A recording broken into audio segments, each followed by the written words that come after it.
여러분 안녕하세요. 이경직 교수입니다. 훈민복음, 세상을 깨우는 말씀을 통해 더욱 견고해진 믿음으로 하나님께 영광 돌리는 여러분 되시길 바랍니다. 오늘도 귀한 세 분 자리해 주셨습니다. 모두 반갑습니다. 안녕하세요. 네, 안녕하세요. 지난 시간에 우리는 바울의 고린도 사역이라는 제목으로 말씀을 살펴보았습니다. 거친 도시였지만 그 거친 도시에서 주눅들지 않고, 사실 주눅이 들었죠. 그러니까 두려워하지 말라는 하나님 말씀에 순종해서 1년 반이나 긴 기간 동안 사역을 잘 감당했다라는 부분까지 다뤘습니다. 오늘은 아직 바울의 고린도 사역이 다 끝난 건 아니고 고린도 사역의 나머지 부분 다루고, 그다음에 2차 선교 여행이 어떻게 마무리되는지를 살펴보도록 하겠습니다. 말씀을 볼까요? 자, 12절부터 원석 형제.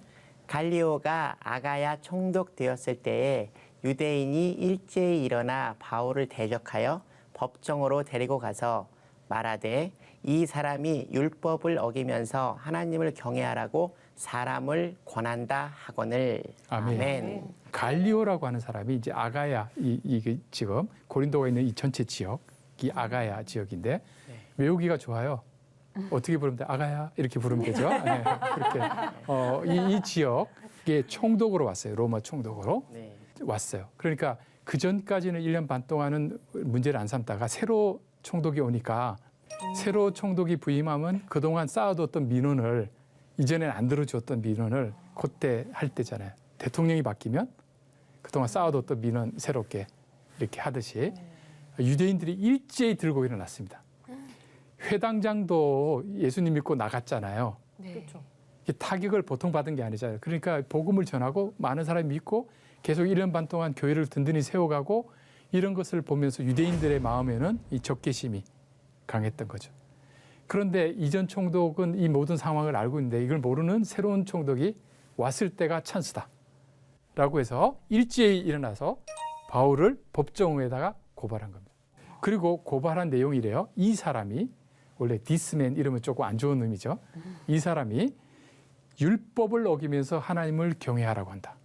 하나님을 경외하는 사람이 이 집에 들어가서 이 바울이 사역을 시작했잖아요. 뭘 어기면서? 율법을 어기면서. 이게 무슨 말일까요? 어떤 율법을 어겼다는 건지. 할례 이런 것 같이 유대인이 되기 위해서 해야 되는 뭐 음식법, 뭐 그죠? 그 할례 뭐 이런 것들. 그 율법을. 그래서 바울은 유대인들이 있는 것을 거리껴야 한다는 걸 알고서 디모데를 선교사로 파송할 때 할례를 시켰었잖아요. 네. 그러나 할례는 구원의 조건이 아니잖아요. 그렇죠. 하나님을 경외하는데 필요한 조건이 아니에요. 근데 이들은 하나님을 경외하려면 반드시 음식법, 할례법 지켜야 된다고 생각해요. 그러니까 그들이 그렇게 자랑하는 할례법, 음식법이 우리가 하나님께 나아가는데 방해물이 되고 있는 거예요. 그게 오히려 방해물이 됩니다. 그런데 생각해 보세요. 좀 잘은 모르지만 뭐 골프장이나 또 뭐 여러 많은 뭐 헬스클럽 이런 데 보면 회원권이라는 게 있잖아요. 네. 근데 저는 잘은 모르지만 회원권도 VIP가 있고 VVIP가 있고 밑에 그냥 일반인급도 있는 것 같더라고요.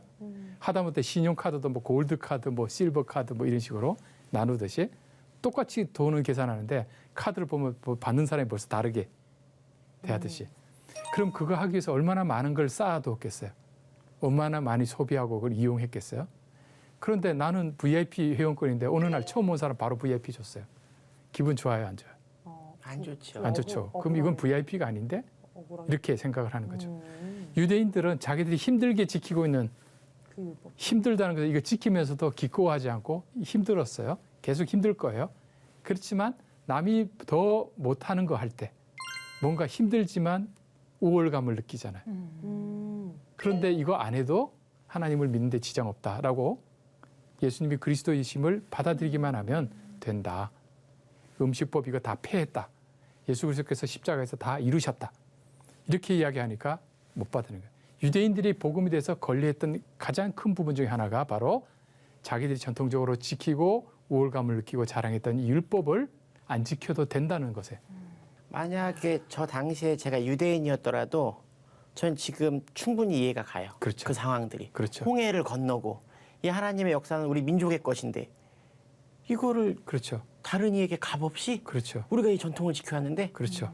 그래서 군대도 요즘은 그런 건 사라졌지만 신참으로 들어갔을 때는 제발 고참이 괴롭히지 않았으면 싶은데 고참이 되는 순간 내가 얼마나 힘들었었는데 너도 당해봐. 그렇죠. 나도 누려야 돼 고참으로. 그렇죠. 며느리 시집살이 할 때는 나는 절대 이러지 말아야지. 그런데 내가 야 요즘 며느리는 그건 며느리도 아니야 라고 하면서 또 며느리 시키죠. 안 시키나요? 어쨌든 그런 약간 우리의 그런 게 있습니다. 정통성. 이게 이제 고발의 내용입니다. 자, 그다음 볼까요? 장혜원 아나운서께서 바울이 입을 열고자 할 때에 갈리오가 유대인들에게 이르되 너희 유대인들아 만일 이것이 무슨 부정한 일이나 불량한 행동이었으면 내가 너희 말을 들어주는 것이 옳거니와 만일 문제가 언어와 명칭과 너의 법에 관한 것이면 너희가 스스로 처리하라. 나는 이러한 일에 재판장 되기를 원하지 아니하노라 하고 그들을 법정에서 쫓아내니 모든 사람이 회당장 소스데네를 잡아 법정 앞에서 때리되 갈리오가 이 일을 상관하지 아니하니라. 네, 아멘. 아멘. 이렇게 고발이 들어왔을 때 네. 이제 법정에서 바울은 이제 피고인이 됐으니까 네. 대답을 해야 돼요. 네. 그리고 보통 대답시킵니다. 그런데 특이한 재판이 벌어지고 있어요. 갈리오가 재판장이 돼서 총독이 바울이 말하기도 전에 먼저 개입합니다. 그러니까 바울이 변론 준비할 필요가 있었나요? 없었나요? 없었네요. 사실 결과적으로는 필요가 없었던 거예요. 하나님께서 함께 하시면 두려워할 필요가 없던 거예요. 때로는 재판장이 내 편을 들어주시죠. 새로 왔으니까 이제 기회다라고 했는데 네. 얼마나 그 법정에 불려가거나 경찰서에 조사 받으러 오고만 오래도 아무 죄 없어도 그죠? 괜히 마음에 경찰서 문 넘어갈 때 부담스럽고 법정 문에 들어가기 힘들잖아요. 이 힘든 곳인데 재판장이 먼저 이야기를 합니다. 유대인들을 향해서 너희 유대인들아 이것이 부정한 일 또는 불량한 행동 이건 이제 시민의 로마법을 저촉한 일이 있으면 이거 내가 너희 말을 들어서 처결하는 게 맞다. 그러니까 재판에 들어왔을 때 이걸 옳으냐 그러냐를 따지기 전에 이게 다룰 문제냐 안 다룰 문제냐부터 먼저 걷는 거죠. 그러니까 고발이 들어왔을 때 고발을 접수할 거냐 말 거냐. 접수하면 그다음 심리가 들어가는데 이건 접수할 건도 안 된다는 겁니다. 기소를 안 하겠다는 거네요. 예. 깜이 아니라는 거죠. 네. 왜냐하면 그다음 말씀 보세요. 언어, 명칭, 너희 법에 관한 것이면 니들이 알아서 해라. 로마는 당시에 엄청난 대제국이었고요. 많은 민족을 정복해서 포괄하고 있었 다민족 국가입니다. 네. 그 로마가 로마로서 그렇게 유지될 수 있던 오래 유지될 수 있던 것은요. 자기들의 이탈리아에 있는 로마시의 문화와 언어와 모든 것을 강요하지 않았어요. 라틴어를 써야 됐지만 자기 나라에서는 자기 말을 써도 허용을 했습니다. 그래서 이스라엘 사람들은 여전히 히브리어를 쓸 수가 있었습니다. 헬라어도 써도 됐고 라틴어를 당연히 공문서에서는 썼고 이렇게 다 언어를 쓸 수 있도록 자율권을 줬습니다. 종교 문제도 알아서 해라는 거죠. 하나로 합치려고 하니까 저항이 심하니까 자치권을 어느 정도 인정해 줬습니다. 그래서 유대에도 대제사장들 그 그룹이 그대로 있고 성전 제사 이거 하는 거 다 그대로 허용을 했습니다. 단 조건 로마 황제에게 절하는 것도 같이 해달라고 요구를 했지. 전제 조건은 있었고. 예, 이게 로마가 종교다원주의의 원형입니다. 그리고 대제국을 이루고 오래 갈 때는 다 이런 식의 정책을 취합니다. 아, 다 포섭 정책. 페르시아가 그렇게 했던 거죠. 다 인정을 해주고 예. 근데 그렇지 않고 한 문화로 하려고 하는 데는 금방 무너집니다. 강요해야 돼. 강요해야 예. 되니까. 힘이 떨어질 수밖에 없잖아요. 그러니까 자율성. 그 일본도 우리가 1919년 3.1 만세 운동하고 나니까 문화 정책이라고 그래서 상당 부분 이제 풀어주는 정책을 취했잖아요. 그런 로마가 머리를 쓴 겁니다. 그 언어 문제, 어떤 언어를 쓸 거냐, 명칭 문제, 그다음에 너희 법, 자치법 있으면 그건 너희들 알아서 법정에서 해결하지 왜 나한테 가져오냐. 그래서 예수님 재판 때도 사형에 관한 것은 로마법에서 처결해야지 그 유대의 자치법으로는 해결을 못했어요. 그러니까 가야바 법정에서 한 다음에 예수님을 다시 로마 법정으로 끌고 갔던 겁니다. 로마 법정에 따르면 예수님을 처벌할 이유가 하나도 없어요. 그렇죠. 그 종교적인 문제니까 너희들이 알아서 해라. 근데 여기서 사형을 줄 수가 없거든요. 그러니까 막 난리를 쳐가지고 그러니까 빌라도가 나는 죄 없다 손 씻고 예, 불법적으로 예수님을 십자가로 보낸 거죠. 불법입니다. 나는 이 일에 재판장 되기를 원하지 않는다. 이렇게 말을 했어요. 그러니까 이거는 내가 다룰 거니? 아니다. 그리고 되겠다. 쫓아냈어요. 안 나가고 버텼겠죠. 제발 막 뭐 이러니까 해주세요. 쫓아내. 그래서 쫓아냈는데 이렇게 왔을 때 회당장이 중심이 돼서 왔을 거 아니에요. 네. 그 사람이 소스데네예요. 이 사람 누구냐면 예수님 믿어가지고 회당장 자리를 포기했던 그리스도의 후임자입니다. 네. 나갔으니까 예. 새로 부임했겠죠. 후임자죠. 네네. 그러니까 전임자가 예수님 믿어서 나갔기 때문에 후임자는 더 강경한 태도를 취해야 되죠. 아하. 이게 차별화해야 되죠. 그러니까 네. 강력하게 나왔는데 쫓겨났어요. 쫓겨난 정도가 아니라 이 로마 사람들이 이거 말도 안 되는 짓 했다고 소스데네를 법정 앞에서 때립니다. 어머. 로마 사람들이 시민들이 회당장을요. 회당장을 지금 때렸다고요? 예, 밖에서 법정 밖에서 오. 야 감이 있는 것을 가져와야지 어머나. 쓸데없는 이런 걸 가져와 가지고 반전 아니에요? 바울은 그냥 바울이 가만히 얻어맞아야 있으면 되는 것 되네요. 같은데 그죠? 오. 근데 이 재판이 매우 중요합니다. 왜냐하면 유대인들은 이 재판을 통해서 기독교를 금지된 종교의 목록에 집어넣으려고 했어요. 이 재판을 이 통해서요? 재판에서 만약에 바울이 지면 네. 고린도가 굉장히 영향력 있는 도시인데 판례가 하나 나오는 거예요. 그러니까는 그게 기독교의 문제네. 복음은 전하면 안 된다. 로마법에 어긋난다. 법정에서 안 된다고 금지했다. 판례가 나오는 순간 로마 전체에서 복음 전파가 금지됩니다. 진짜예요. 그러니까 회심의 일격을 회당장 소스데네를 중심으로 하는 고린도의 유대인들이 한 거예요.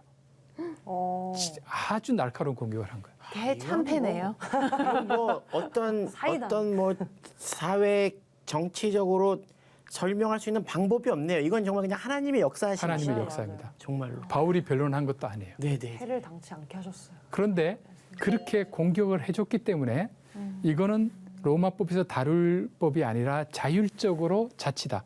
그러니까 유대인들이 유대교를 믿든지 기독교를 믿든지 그건 알아서 할 일이다. 우리가 관여. 라고 해서 기독교가 사실상 공인되는 역할을 한 거예요. 오. 역사적인 날이네요. 진짜 엄청 네. 어떻게 공인됐죠? 말 안 했으면 항상 이게 공인 될까 말까 이렇게 한데 도리어 공격해줘 와가지고 도리 공부. 확인이 되도록 만들어줘. 와.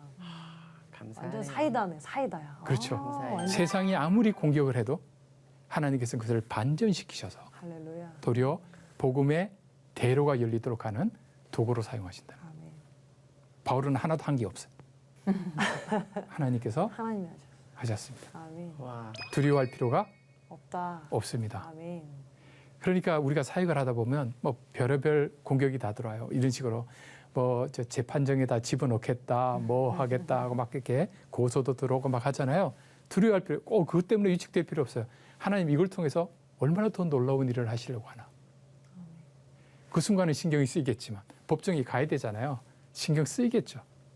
그러나 말도 꺼내기 전에 준비는 했겠죠. 뭐 말하려고 하기 전에 벌써 재판장이 이건 다룰 건이 아니다.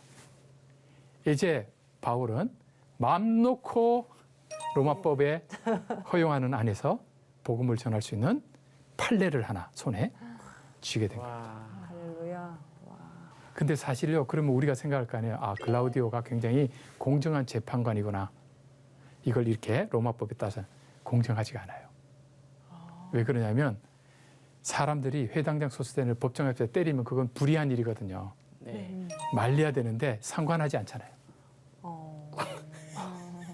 그냥 관심이 없었던 거네요. 그러니까 이 사람이 100% 공정해서 이게 이루어지는 것이 아니라 하나님께서 네. 마음을 딱. 이 사람의 마음을 주장하신 거예요. 와. 할렐루야. 그래서 이 건에 대해서는 공정하게, 그리고 도리어 복음을 방해하는 사람한테는 불공정하게 얻어맞도록 내버려두는 일이 야. 발생을 와. 하게 됐습니다. 그리고 당시에 회당장이라고 하면 정말 엄청난 실권자라고 알고 실권자죠. 있는데 지금 그 사람이 두들겨 맞았다는 건 그렇죠. 유대교 전체의 몰락을 얘기하는 그렇죠. 거 아닙니까 지금? 그만큼 위축이 되는 거죠.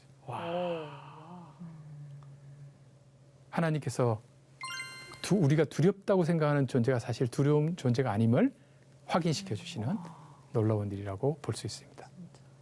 사실 두려운 존재가 아닌데 우리는 우리 안에 그죠? 실제 무서워서가 아니라 무섭다고 생각하는 것 때문에 무섭잖아요. 네네. 그렇죠. 예. 근데 또 놀라운 일이요. 이 소스데네. 나중에 고린도전서 1장 1절에 보면 하나님의 뜻을 따라 그리스도 예수의 사도로 부르심을 받은 바울과 형제 소스데네는 아니 이런 반전이 예, 뭐 이런 말씀드리면 그렇습니다만 맞아야 정신을 차립니다. 회심했어요. 네. 와. 회심의 과정은 모르지만 바울이 복음 사역을 하는데 같이 완전이다. 형제 소스데네라고 왜 이렇게 웃긴지요? 맞아요. 대단하네요. 정말 하나님 대단하네요. 놀라우시죠. 예. 이 반대하는데 가장 앞장섰던 사람. 와. 이 사람 얻어맞는 거 불쌍히 여기시고 이 사람도 복음으로. 고린도교의 사역, 고린도에서의 사역은 얼마나 성공적인지 아시겠죠? 네. 회당장이 회심을 했어요.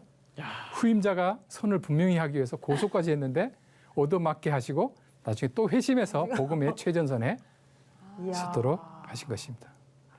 그러니까 이때 소스데네가 고발했다고 소스데네를 미워해야 될까요? 말아야 될까요? 감사해야죠.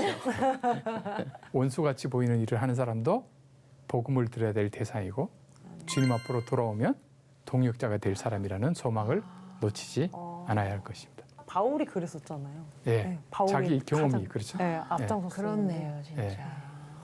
박해자를 도리어 복음 전하는 자로.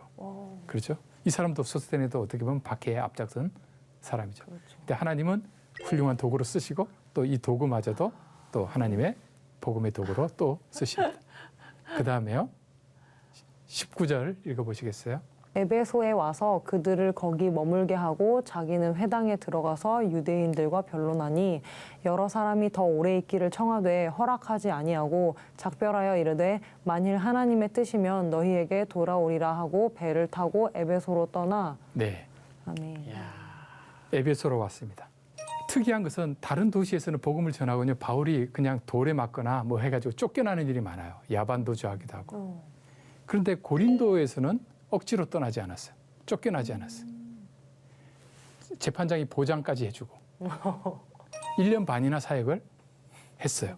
그리고 1년 반 후에 떠난 게 아니라 더 머물다가 떠납니다. 그러니까 하나님께서 약속하셨죠. 예수님께서 걱정하지 마, 두려워하지 마요. 해를 당하지 않을 거야. 가장 해를 많이 입을 것 같은 곳. 그리고 그죠? 근데 거기서 쫓겨나지 않아요. 그런데 거꾸로 생각해 보세요. 고린도라고 하는 이곳은 가장 세속적인 도시예요. 가장 음란한 도시예요. 거룩한 바울이 머물기에는 견디기 힘든 곳이에요. 길거리만 나서면 그냥 모든 부도덕이 눈에 보이는 도시에 살고 있어요. 그러면 우리는 그거 떠나고 싶지 않겠어요? 좀 수도원처럼 찬송만 부르는 형제 자매들이 있는 그런 곳에 빨리 가고 싶지 않겠어요? 이전에는 복음을 전하는데 더 있고 싶었지만 박해 때문에 떠나야 됐는데 이제는 그런 게 없어요. 그렇지만 자발적으로 떠날 수 있는데 아마 바울은 그 유혹과 싸워 이겼을 겁니다. 그리고 이곳에 복음이 더 필요하다라는 소명의식으로 버텼을 겁니다. 그리고 하나님께서 가라고 하실 때 자발적으로 떠나게 됐습니다. 이곳에 이제 에베소로 이제 옵니다. 에베소가 어디죠? 아시아 지역이죠. 아시아 지역에 와서 거기서 회당으로 그러니까 그들을 거기에 머물러 갈 때 그들이 누구냐? 브리스길라와 아굴라는 남긴 거예요. 에베소를 더 굳건하게 하고 자기는 회당에 들어가서 또 유대인과 그러니까 유대인들을 완전히 포기했을까요? 안 했을까요? 포기하지 않았습니다. 또 새로운 곳에 가면 먼저 유대인 회당을 찾아갑니다. 그 다음에요. 여러 사람이 더 오래 있기를 청했어요. 그렇죠. 왜냐하면 근데 이번에는 더 오래 있지 않고 떠납니다. 공식이 없어요. 예. 그러네요. 그렇죠? 정말 뭐가 없어요. 공식이 없어요. 오래 머물고 싶은 곳 같은데 또 오래 있으려면 빨리 가기도 하고 안 있어야 될 것 같은데 오래 있기도 하고 서라면 서고 가라면 가고 이게 사명자의 길입니다. 21절에 작별하여 하나님의 뜻이면 너희에게 돌아오리라 라고 에베소를 떠나게 됩니다. 너무 멋지네요. 하나님의 뜻이면 내가 다시 올게. 안녕. 네, 네. 너무 멋지네요. 그런데 요 지금 이렇게 지금 에베소를 떠나서 이제 이동을 하고 있잖아요. 근데 그 앞에 보면 그 바울이 서원했던 이야기가 나옵니다. 서원이라고 뭐냐면 나시린의 서약과 같은 거예요. 네. 나시린의 서약. 겐그리아에서 머리를 깎아요. 겐그리아라고 하는 거예요. 네. 서원하고 머리 깎는 것하고 무슨 관계가 있을까요? 나시린 아까 말씀하셨죠. 나시린은 머리를 뭐 삭도를 뭐 대지 않고 되지 않아야 되죠. 삼손이 나시린이죠. 맞아. 근데 왜 머리를 깎았을까요? 이 순간 새롭게 태어난다는 의미? 아니군요. 정결식 이렇게 나시린의 서약을 했잖아요. 네. 그러면 말씀하신 것처럼 세 가지를 하면 안 돼요. 독주, 독한 술을 마시면 안 돼요. 부정한 시체를 만지면 안 돼요. 그리고 머리카락에 칼을 대면 안 돼요. 네. 그러니까 바울의 패션이 어땠을 것 같아요? 지금 바울은 이 사역을 하면서 나시린의 서약을 지키고 있는 중이에요. 특히 고린도에서 네네. 1년 반 동안 바울의 패션은 어땠을까요? 막 롱 헤어. 예수님처럼. 라이크 너무 예수님. 멋졌겠네요. 멋졌을까요? 네. 예, 머리를 휘날리면서 장막. 이 머리에 전혀 칼을 대지 않은 긴 머리를 유지하면서 했을 거예요. 왜 특별히 고린도 지역에서 이 나시린으로서 살아가는 것이 중요했을까요? 구별되어진 네, 모습을 보이려고. 구별돼요. 고린도가 너무 타락한 도시였기 때문에 구별돼. 더 구별될 필요가 있었던 거예요. 그렇죠. 삼손이 나시린의 서약을 할 때 그 시대가 어떠냐면 사사 시대의 마지막 부분이에요. 네. 마지막 부분은 뭐냐면 사사 시대는 이렇게 하강을 해요. 영적으로 타락해요. 네. 거의 끝 지점에 삼손이 있어요. 그래서 사사인데 삼손이 평생 한 일을 보면 주로 여자 쫓아다니는 일밖에 없어요. 맞아요. 이스라엘 위해서 뭐 했다는 이야기 없어요. 네. 그리고 블레셋 사람에게 복수를 해도 사적 복수해 주로 개인적인 복수지 나라를 위해서 뭐 이런 게 아니에요. 네. 그리고 삼손이 살았던 지역이 단 지파가 살았던 지역이 해안의 블레셋 지방과 산지의 이스라엘 백성 사이의 경계 지역이에요. 경계. 삼손은 일종의 경계인이에요. 경계가 없는 사람이에요. 그래서 삼손이 주로 어디 가서 노냐면 저 시골 산지 이스라엘에서 안 놀고 블레셋의 화려한 도시로 가서 주로 놀아요. 그러니까 가나안의 이 이스라엘의 여인들의 눈에 안 들어오고요. 도시 차도녀들이 눈에 들어오는 거예요. 블레셋에. 예쁜 그래서 쫓아다닌 거예요. 거기에.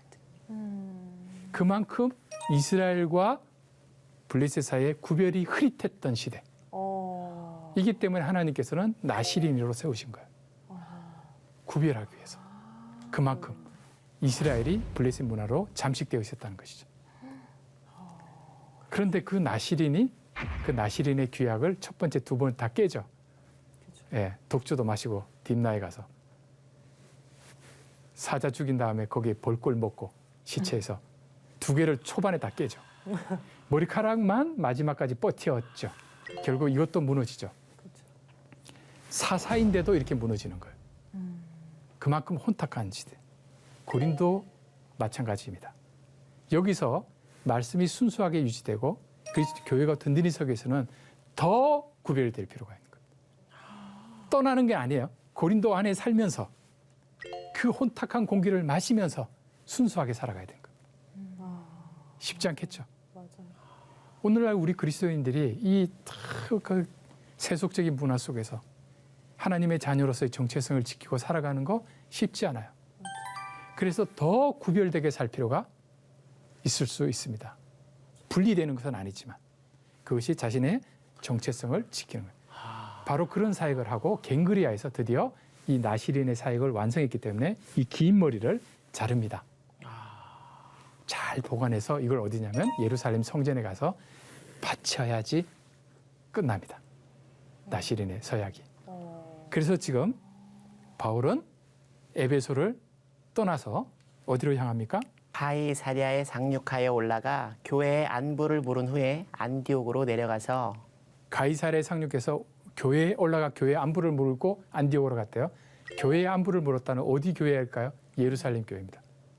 여러 교회들의 안부를 다 묻고 예루살렘까지 가는 거죠. 예루살렘에 가서 나시린 서약을 완성합니다. 자신이 잘라놓은 머리카락을 성전에 바칩니다. 그러니까 그거와 동시에 2차 선교여행이 끝이 납니다. 와. 선교 여행 통에 쉬운 선교 여행이 아니죠. 이 선교 여행에서 복음을 효과적으로 특히 고린도와 같은 지역에서 전하기 위해서는 나시린과 같은 모습으로. 때로는 우리가 선교지에 가면 그 문화를 이해하고 동화돼야 되고 받아들여야 되고 물론 그래야 돼요. 근데 그 문화가 너무 우상숭배적이고 너무 혼탁할 때는 도리어 구별될 필요가 있다는 거예요. 더욱더 구별될 필요가 있다는 거예요. 그래서 우리나라에 선교사들이 들어왔을 때 보니까 술, 담배 하면서 노름하면서 다 망하고 있으니까 술 못 마시게 하니까 싸우는 일이 줄어들었고, 그죠? 그 다음에 담배를, 노름할 때 담배 피잖아요? 담배를 못 피게 하니까 담배 안 피면서 노름이 안 되거든요.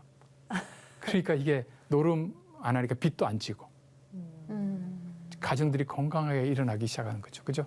술을 안 마시니까 주일날 아침에 일찍 일어나서 새벽 기도까지 올 수 있는데. 그 변화가 일어나기 시작한 거죠. 그러니까 다른 나라의 그리스도인보다 훨씬 더 나시린적으로 더 구별되게 남이 봤을 때 꼭 그렇게까지 해야 돼? 라고 할지 모르지만 구별되게 사는 모습을 우리 신앙의 선배들이 보여줬고 저는 그것이 한국 사회가 갖고 있는 뭐 샤머니즘이나 많은 것들을 극복하고 복음이 강하게 전파돼서 교회가 우뚝 서고 우리가 선교의 중심지가 선교사를 파송하는 교회로까지 성장할 수 있었던 원동력이 아닌가 생각을 합니다. 그러니까 우리가 이 나시린의 마음으로 살아가는 필요가 있지 않을까 그렇게 생각을 합니다. 오늘은 여기까지 하도록 하겠습니다. 네, 이번 시간에는 혼탁한 도시 고린도에서 바울이 어떻게 사역을 나시린으로서 잘 감당했는지를 우리가 다루었습니다. 다음 시간에는 3차 선교여행의 시작과 성령 세례받는 에베소 제자들이라는 제목으로 말씀을 살펴보겠습니다. 오늘도 말씀으로 승리하셔서 하나님의 뜻을 이루어가는 복된 하루 보내시길 바랍니다. 함께해 주신 여러분 고맙습니다. 감사합니다. 감사합니다.